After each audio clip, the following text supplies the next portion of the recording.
अस्सलाम वालेकुम। इस वीडियो में हम ई कोलाई की बात करेंगे और इसमें मैं जो ई कोलाई पढ़ाऊँगा और आगे भी अगर जितने जो बैक्टीरियाज पढ़ाऊँगा वो मैं कोशिश करूँगा जो मेन चैप्टर है उसी से पढ़ाऊँ।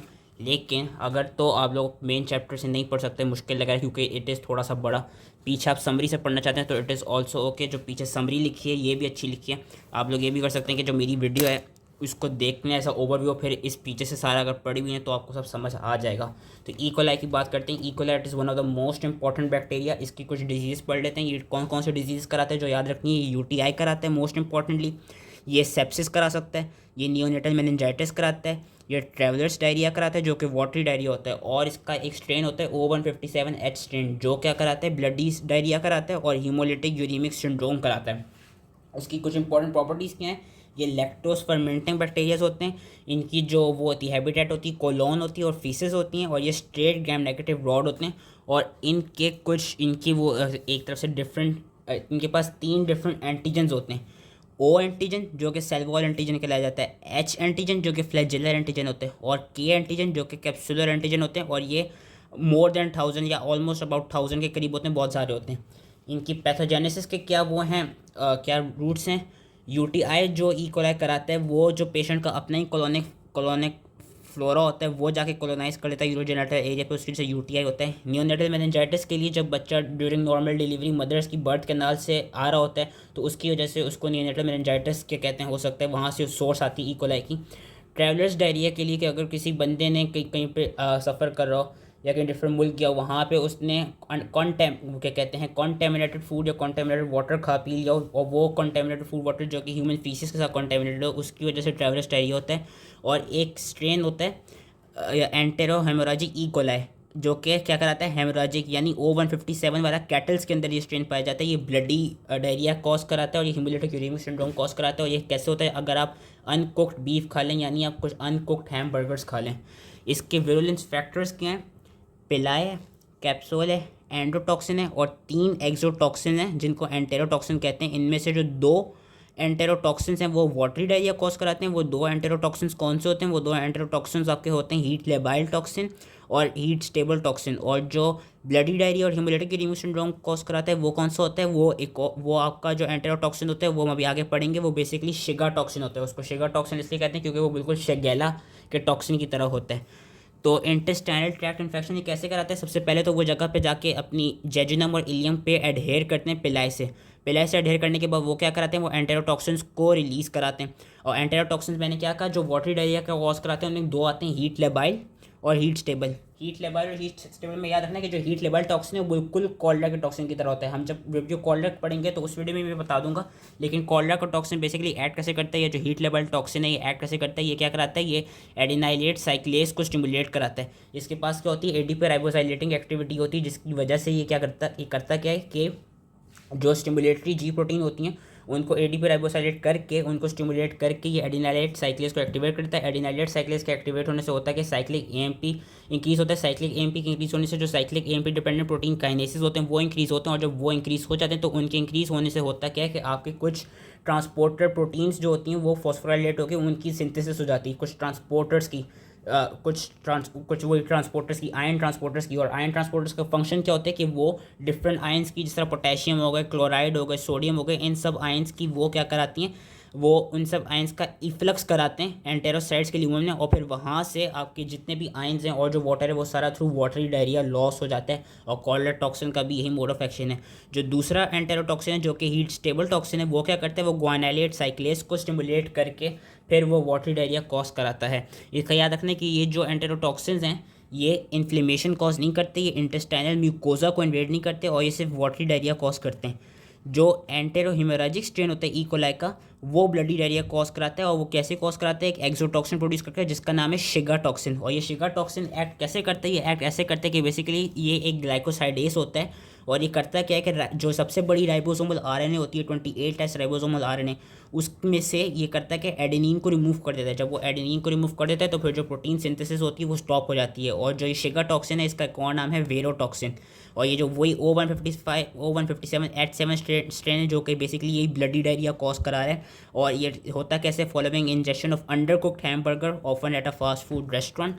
अब हीमोलिटिक यूरिमिक सिंड्रोम ये याद रखना है कि जब भी ब्लडी डायरिया होगा ऑलमोस्ट आपको हीमोलिटिक यूरिमिक सिंड्रोम भी ब्लडी डायरिया के साथ होगा। और हीमोलिटिक यूरिमिक सिंड्रोम क्यों होगा? वो इसलिए होगा क्योंकि जो शेगर टॉक्सिन होता है वो ब्लड स्ट्रीम में जब एंटर हो जाता है तो वो जो स्मॉल ब्लड वेसल्स होती हैं जिस तरह कैपिलरीज हो गई वो उनके साथ जाके बाइंड कर देता है। इसके कुछ वो क्या है कि क्या कौन सी चीज़ें होती हैं सिंड्रोम में? हीमोलिटिक एनीमिया, थ्रोम्बोसाइटोपिनिया और एक्यूट रीनल फेलियर। और ये सब क्यों होता है? क्योंकि बेसिकली शेगर टॉक्सिन क्या करता है, जो किडनीज में ग्लोमेरुलर कैपिलरीज जो होती हैं वहाँ पे जाके बाइंड करता है और उनको कर देता है डैमेज।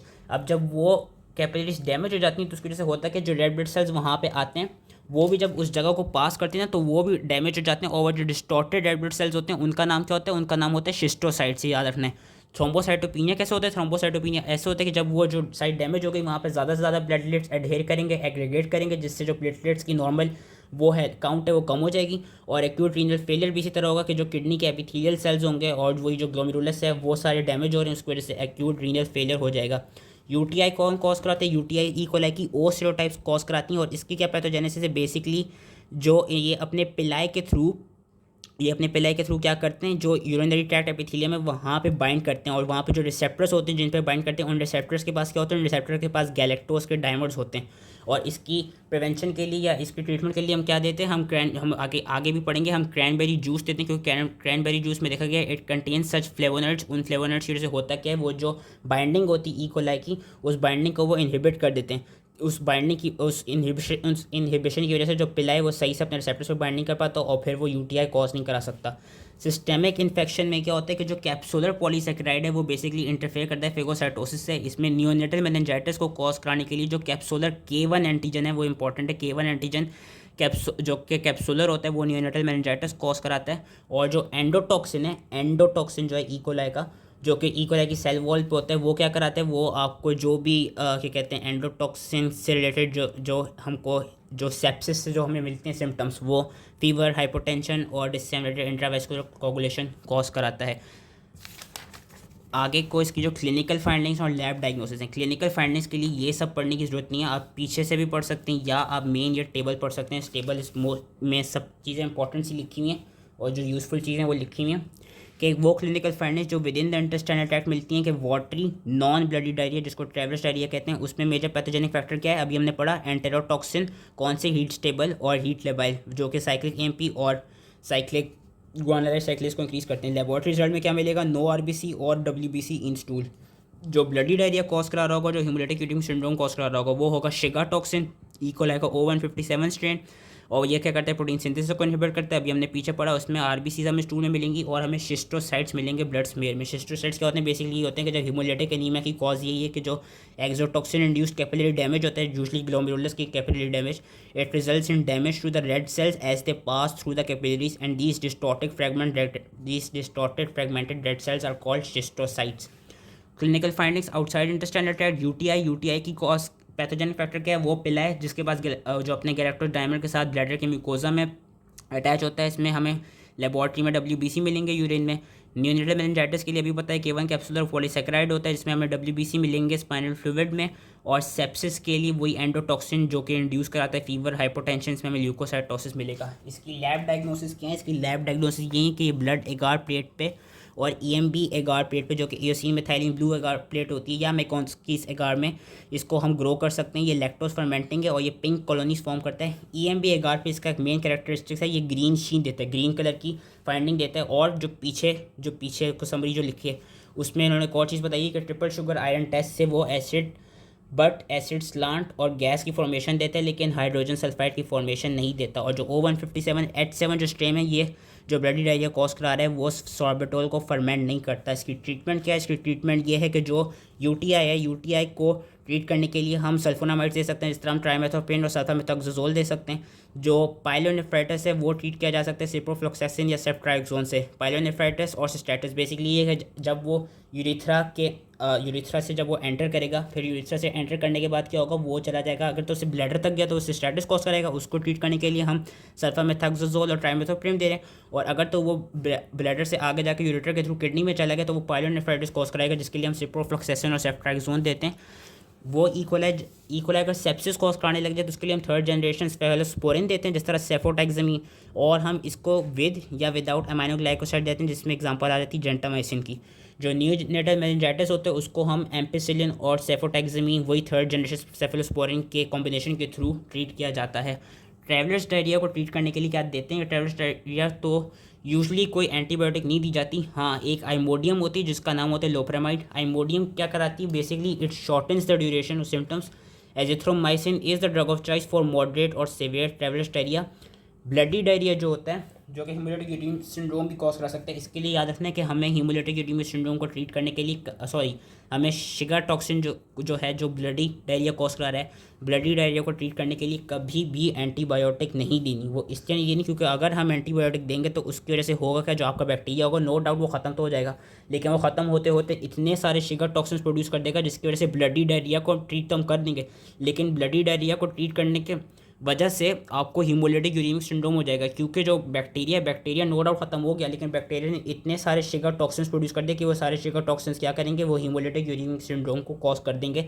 तो इसमें ये देखा गया कि they should not be treated with any anti motility drugs, क्योंकि इट गिव्स राइज टू या it increases the risk of haemolytic uraemic syndrome. Giving antibiotics to patient with E coli O157 जो कि ब्लडी डायरिया कॉज कर रहा था इस controversial है, इसीलिए कॉन्ट्रोवर्शियल है क्योंकि हीमोलिटिक यूरिमिक सिंड्रोम को कॉज कर सकते हैं। प्रिवेंशन क्या होती है, प्रिवेंशन यूटीआई को ट्रीट करने के लिए प्रिवेंशन ये है कि आप जुडिशल यूज़ करें उसका और प्रॉम्प्ट विड्रॉल करें कैथेटर्स का। इससे भी देखा गया कि कैथेटर्स के थ्रू भी आपको यूटीआई हो सकता है, और फीमेल्स में ज़रा ज़्यादा देखा जाता है। फीमेल्स में इसलिए ज़्यादा देखा जाता है क्योंकि फीमेल्स की एक तो क्लोज प्रॉक्सिमिटी होती है, एक तो शॉर्ट यूरेथ्रा होता है, क्लोज प्रॉक्सिमिटी होती है यूरेथ्रा और उसकी एनस की, और जो फिर फीकल फ्लोरा है वो ज़्यादा ईजिली कॉलोनाइज कर सकता है वेजाइना को। इसके अलावा क्या देखा गया है कि हम यूटीआईज़ को प्रिवेंट करने के लिए क्या दे सकते हैं, प्रोफाइलैक्टिकली एंटीसेप्टिक ड्रग्स दे सकते हैं, जिसमें वही ट्राइमेथोप्रिन सल्फामेथोक्सोजोल लगे, और क्रैनबेरी जूस प्रिवेंशन के लिए दिया जाता है। क्रैनबेरी जूस का मैंने बताया तो उसमें फ्लेवोनॉइड्स होते हैं जो कि क्या कराते हैं, उसकी पिलाई की बाइंडिंग को इनहिबिट कर देते हैं। बाकी जो ट्रैवलर्स डायरिया को प्रिवेंट करने के लिए हम प्रोफाइलैक्टिकली, मैंने पेप्टोबिस्मोल याद रखा हुआ है क्योंकि मुझसे ईजिली याद हो गया था, लेकिन हम ट्रैवलर्स डायरिया को प्रोफाइलैक्टिकली ट्रीट करने के लिए डॉक्सासाइक्लिन दे सकते हैं, या सिप्रोफ्लॉक्सासिन, या मेथोप्रोन सल्फामेथाक्सोजोल, या Pepto Bismol. So that was all related to E coli. I hope easily समझ में आ गया, एंड थैंक यू।